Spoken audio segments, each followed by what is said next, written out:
ہیں محض قصے کے طور پر، اور پھر اس میں تحقیقیں شروع ہو جاتی ہیں، او جی وہ زلیخا کون تھی،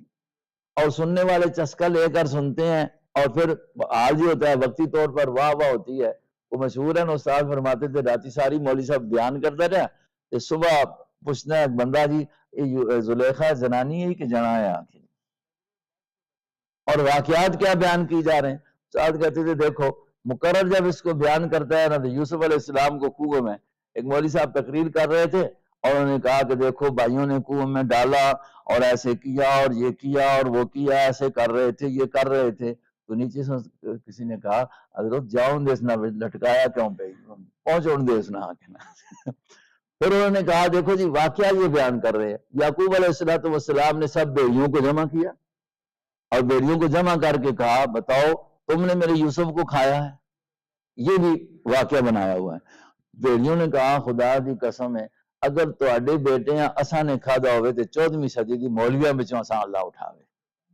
یہ پہلے روایت بیان کرتی تھی، پھر کہا کرتے تھے 14ویں صدی آخری صدی ہے، اب تو 14ویں 15ویں صدی ہو گئی۔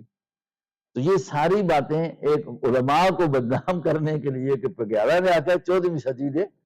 مولویاں وچوں ہواں جی۔ تو یہ واقعات، اور پھر واقعہ یہ بھی آتا ہے کہ یوسف کے خریداروں میں ایک بڑھڑی بھی آ گئی، یہ بیان کیجئے سورہ یوسف یہ بیان کی بڑھڑی آ گئی کچھ پیسے لے کر، تو کہا تو کیسے اتنا، میں کہا کہ ٹھیک ہے مجھے پتا ہے کہ میں لے نہیں سکتی ہوں، لیکن میں یوسف کے خریداروں میں اپنا نام شامل کرنے کے لیے آتی ہوں۔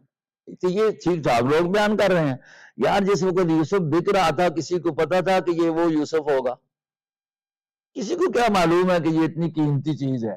وہ تو یہ سمجھ رہے تھے کہ عام غلام کی طرح اس کو کیا کر دیا گیا، وَكَانُوا فِيهِ مِنَ الزَّاهِدِينَ، یہ تو کہتے ہیں اس سے بے رغبتی کرنے والے تھے، انہوں نے بیچ دیا، انہوں نے خرید لیا۔ عزیز مصر نے سمجھا کہ جو اس کے اخلاق، اس کے مطلب کردار، اس کے